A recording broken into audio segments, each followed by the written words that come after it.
Hey, everybody, welcome to this week's Rapid Fire. Rapid Fire is IGN Beyond's I can't do the question segment.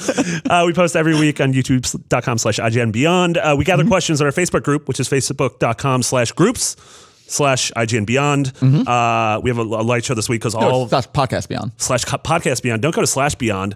What do you or think that's IGN for? Beyond. Well, that's the YouTube. Yeah. That's this. You're watching youtube.com/IGN Beyond. And you can go to the Facebook. Facebook.com/group/IGN. I don't know what that So the first question is from Melvin. Why are you guys so bad at memorizing these? And also, why don't we just have the same URL from everything? Yeah, it was just Melvin. Yeah. He's at Facebook. All right. Just Hey, Melvin. Shout out to Melvin. So yeah, we gathered your questions. We're going to read a bunch of them. Some are about games, some are not. Starting with the game one.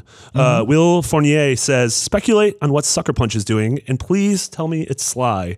Andrew, what do you think Sucker Punch is doing? I love Sucker Punch. I love Infamous. I love Sly. I desperately want it to be a new IP. Same. I honestly do think it will be, and it's been such a long time since Second Son and First Light. I mean, God, it's been Second Son was like probably my favorite early PS4 game. Yeah, that launched like right in early 2014, right? Yeah, and then Last Light was later that year. Yeah.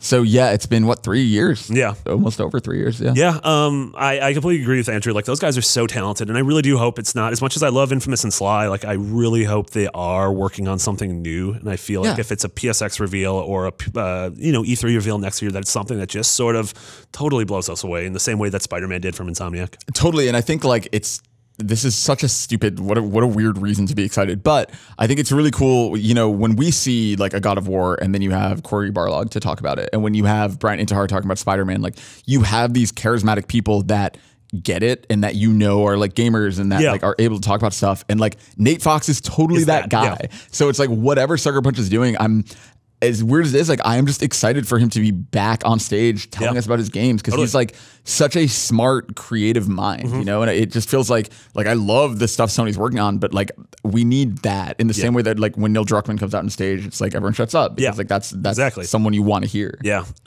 yeah. I mean, honestly, my prediction is that look at what Insomniac and Spider-Man are doing, and I think Marvel went to Sony. I think they had a meeting, and I think Sucker Punch is working on a superhero, like an actual superhero thing. Whoa. I mean, Infamous is a superhero game for all intents and purposes. They just made the characters up. There have been so many rumors about what they're doing. Like there was like all these rumors about like a sci-fi game. There were rumors about a Western, which is even weirder. Yeah, jeez. I would love to see them in the same way that like when Horizon got revealed, it was so exciting and new for Guerrilla. I just want that moment. I want Sucker Punch to be like, oh, I didn't know you could do this. And I want to get excited about it. Yeah. So what you're saying is a Squirrel Girl game.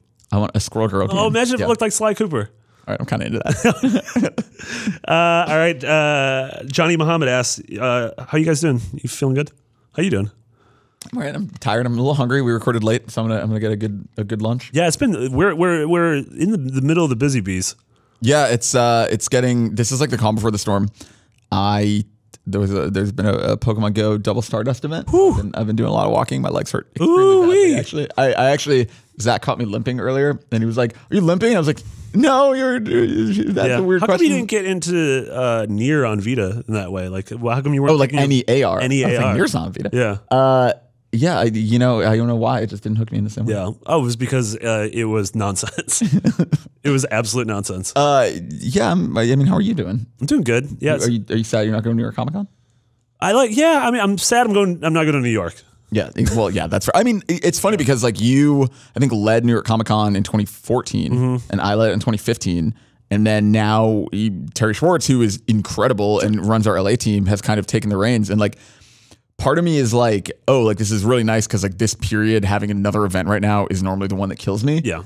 So it's like incredible that she is so good at her job running it, but I also like sort of miss it. Yeah, and it's become such less and less a game centric thing, especially with Paris Games Week like 2 weeks later and PSX and it coming right after Gamescom. Like no one wants to announce. Like Spider-Man has a panel there, right? No, or did they pull out? They did have a panel at one point. That was what we had heard, but it's not there. Yeah, I think it died. They finally killed the web slinger.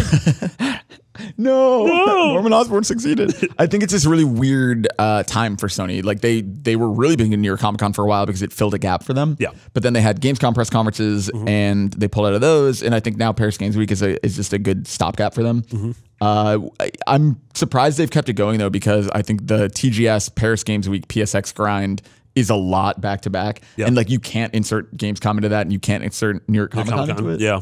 So I mean, like, good on them for hitting all their markets, though. I think like one of the reasons it's easier for Microsoft to be at E3 and Gamescom is because like they're really only big in the West. Yeah. Whereas Sony does have to really smartly worry about like Japan being represented in Japan. And then I do think like last year it did feel weird that they didn't have a European presence at all. Yeah. They had no European conference last Oh yeah, it didn't have Gamescom or Paris. Yeah. Yeah, fixing that this year.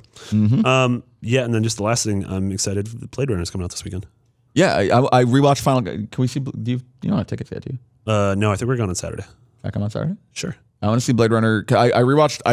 I've been hated by all of my friends forever because I don't think Blade Runner is a good movie, and I didn't like it. I had only seen the theatrical cut with the really bad voiceover and the dumb happy ending. So I was like, okay, like I'll watch Final Cut, and I watched it this weekend, and I definitely respect it a lot more than the theatrical cut. I think it's a better movie. I still am not crazy about that world. I don't know. Like I think there are pieces of it. Like I think Ridley Scott has gotten worse with age in most ways. I think that he like Alien is one of my favorite movies. Yeah. And I think everything since then he kind of dipped a little bit for me. Yeah, he still has like moments of greatness when the director's cut of Kingdom of Heaven comes out. That's but his like closest. I'm so, and like The Martian is good, but it doesn't feel like a Ridley Scott movie. Yeah, and I'm like so over like Prometheus and Alien. Exactly. Yeah, like that one movie where like him and Russell Crowe just went to wine country because they wanted to go to wine country, and they're like, let's just bring a camera. Yeah, I mean he's a really weird director, and so like I'm excited to see someone new handling this Blade Runner world because I feel like it could breathe life into it in the same way that, you know, like I'm not a big James Cameron fan either, but I think Aliens is kind of the one that set the tone of what that franchise could be. Sure. And Return to Ridley Scott didn't really work. The Return of Ridley Scott. Yeah. Anyway, I want to see Blade Runner. I'm excited. Spencer Neely asks, why can't high school be more like Persona 5? You got to dig into because that high school is bad. That high school does not have good stuff going on. Yeah, and like people are getting murdered. And Kamoshida's not a great dude. Yeah. Like he's kind of a monster and like a little bit of a sexual deviant. Like kids being used to sell drugs and stuff. Yeah. Like, there's nothing good happening. Yeah, that's not a good school. Yeah. And then On's counterpoint, talking cat. He had to hang out with talking cat. Does have a talking cat. Yeah, and they just never do anything in class. I mean, but also they are like that. The entire both the school system and the judicial system completely fails the main character. Yeah, like they fail. 100%. I remember Kira as like him as a human for like they keep blaming him for this thing he did in the past. I'm like, what school wouldn't be like, hey, this is a second chance. Let's try to give him some positive reinforcement, especially because you're just doing good stuff all the time. Yeah. Like, I was a perfect student. I was quiet, literally quiet because I didn't speak at all in that game. I don't think you're allowed to speak. You speak a little bit. Do you? Yeah, I mean, there's. You have like you have like battlegrounds, right? Yeah, and you say so. I mean, like having a voice because in P4, like you doesn't talk basically at all. You doesn't talk. You doesn't talk. This has the what's his name? Smash Brothers dude, Xander. Xander Cohen. Yeah. What's Smash Brothers, dude? Mario? The Smash Brothers announcer is the voice of the pro tag in P5. Oh, really? Yeah. Oh, weird. I was playing Nier last night, and the voice. Oh, the Vita thing? No, Nier Automata. The voice of a character you play as later on in the game. I was like, why does she sound so familiar? And she was Makoto. Yeah, the voice of the protagonist in Danganronpa is On. Lady On. Alcoholic. The best. Mary Washington asks, in light of Spellbound being Harry Potter plus Stardew Valley, if you can combine two game concepts, what would that be? Spellbound, if you don't know, is the upcoming game from Chucklefish. Yep. The Stardew Valley folks, and PC Gamer has a really good piece on it. But it's a ways away, but it pretty much does look like it's Stardew Valley, like individuals and in the sort of life simulator, but it takes place in like a town/school full of magicians and witches. I want that to be their thing because like I'm playing Golf Story right now. Yeah, Golf Story's so good. Like that feels like something I would have said in answer to this. Bring Golf Story to Vita. Yeah, seriously, bring Golf Story to Vita. Yeah. Tweet at Chucklefish, I guess. Golf Story is not Chucklefish, is it? Yeah, isn't it?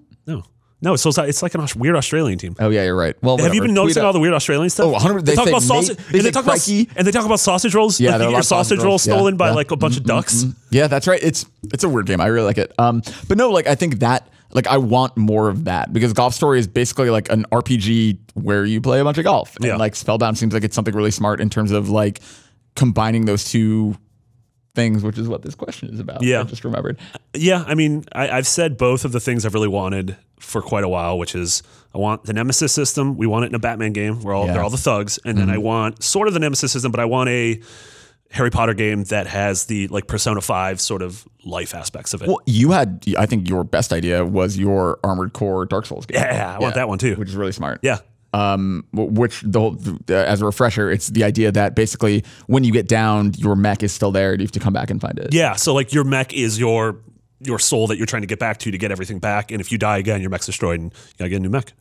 Kind of in the same vein of Golf Story, I've always wanted like an RPG, like a much more robust sort of a rock band style, not actually playing necessarily through guitars and stuff, but like I think like set in like the Almost Famous style universe. Oh, that'd be like awesome. An RPG in that world would be so fascinating. Yeah. Chucklefish. Yeah. Chucklefish is probably like... Stop calling me a Chucklefish. It's very Chucklefish is probably like 10 people. So it's like, hey, we just got your next 30 projects. Enjoy. Andrew Rolton asks, who's the best person you've ever worked with and why is it Jared Petty? I think Jared Petty and Ryan Clements have a good it's a solid 1-2 as like best humans. Yeah. That's rough. I think that man, I miss Jared around here in the same way that I missed Ryan. Yeah. And like I'm always happy to see like I miss Mitch. I miss like a lot of people who are gone, but it's like this weird thing where like Jared and Ryan both brought optimism to everything and they just were happy and they were like pleasant to be around. And I think most of us are jaded and alcoholic. Yeah. And, like I think that like we're just not on that same level. Yeah. And then then there's like folks that we learned a ton. Like I learned an impossible amount from Greg, like back in the day. And then and it's so cool seeing like I think one of the weird things about like saying like the weird IGN family thing is like when you say goodbye to people and you watch them grow and become like really successful in their own right is really cool. And like obviously like tremendously proud of Greg and I'm tremendously proud of Jared and Mitch and Ryan and so many other people. Jose for leaving, like, and Jose exactly. So it's like it's always a weird thing. And then there's a ton of people that we could say their names, but you wouldn't know. But folks from video and from social and from sort of non-forward facing things that have been amazing and have gone on to do amazing things. And people who predate us. I mean, honestly, like I've met Jeremy Dunham only in the capacity of interviewing him. You know, and it's like such an interesting thing to like see these people who are a little bit before our time, but who kind of have become these like figureheads for amazing games. Yeah, it's very cool. Boris Avazov asks, good first date ideas. It's got to be like something like I feel like a lot of people overdo it. Like I feel like you like don't go into a cave. Like going to a cave. Yeah, that's a horrible first date idea. What if she really likes stalagmites? Yeah, you drive her really far away and then you come back home and if she finds you, she's the one. That happened to us. Horrible. That happened to us. The Final Fantasy took us on a date. No, but I feel like I don't know. Like be smart and subtle. Like just go somewhere cool and like leave yourself time to just like I think like a fancy dinner and a movie is just overthinking it and it's boring and it's I think it. And I don't think you don't get to know someone by sitting next to them in a theater for 2 hours. Like exactly. A movie is an amazing thing to start doing once you get to know the person. Like, and it's like lean on where you are, right? So it's like here, it's like go for a walk on Embarcadero or like go do something weird and like unique to the area or go to like an art gallery or just something that makes you think and talk. Like just do anything that isn't a boring, straightforward conversation because I feel like that's what every other first date they go on will be. And if you think like, that's the whole thing is like a lot of people are worried when you don't know a person that there's gonna be like weird, awkward pauses. So go do something where you fill the pauses with commenting on an action you're doing. And eating dinner or getting a drink isn't the action you're doing. Like getting drinks with someone is the best once you have that. Once you like have that connection with them, you're like, oh great, we can sit next to each other and talk for hours. It's also a perfect follow-up. Like I feel like it's like the we just did this thing and you get drinks and then you can talk about that thing. You know, like I think creates common ground. Yeah.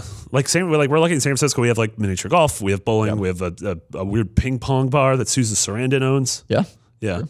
So don't like try. I didn't know Susan Sarandon owned Try to find something that Susan Sarandon would approve of. Yeah, and well, no, don't do that. But anything she owns, I think is does she really own that bar? Yeah, she owns Spin. Oh. Yeah, she founded Spin. Why are you a little negative on Susan Sarandon? We can talk after this. What's wrong with Susan Sarandon's Spin? Nothing. What did you work with Susan Sarandon? No, I personally disagree with some of her particular politics. Oh yes, clearly. Well, there you go. Find someone who you can agree with your outlook that Susan Sarandon is a good actress, a great entrepreneur, but you disagree with some life choices. Yep. Paul McAteer asked Marty and Andrew, what shows are you going to be watching this fall? I try and watch everything. Like I'm excited for the CW shows to come back pretty soon, actually. I started Star Trek Discovery. I watched the first 3 episodes of that. Last night I watched The Gifted. Is that any good? Gifted is fine. I mean, there are so many superhero shows out there. Yeah. Like Legion destroyed any chance The Gifted had of being interesting. Yeah, it seems like in that X-Men verse, Legion is so far at the top. Gifted is fine, and then Inhumans seems to be not great. I think Leftovers was my favorite current show. That's over. I think now Better Call Saul is probably my favorite current show. I don't think we're going to get a new season of Fargo this year. So I think coming up, like definitely excited for new Better Call Saul. Really excited for what Legion season 2 does. Yep. I think beyond that, The Deuce, the new David Simon show, the first episode or first few are up, but like I want to see where that goes and if that becomes as iconic as The Wire. There's lots of like cool shows from creative people that I'm kind of taking a wait and see approach on. The Good Place just came back with season 2. Yeah, I've been watching that. Amazing. Yeah. Good. If you haven't seen The Good Place, it's such a good place. Season 1 it's like at the time when it was on, I would like fold laundry and watch it in the background, and then I unexpectedly became really absorbed in it, and it's actually really, really smart comedy. It's Kristen Bell, who you might know from Assassin's Creed. Yeah, and is his name Mike Schur? Is that his name? Yeah, Michael Schur from he did a lot of The Office. Cool. Well, that was really good. Also, go to Hulu, and Home Improvement and Dinosaurs and Boy Meets World are all streaming.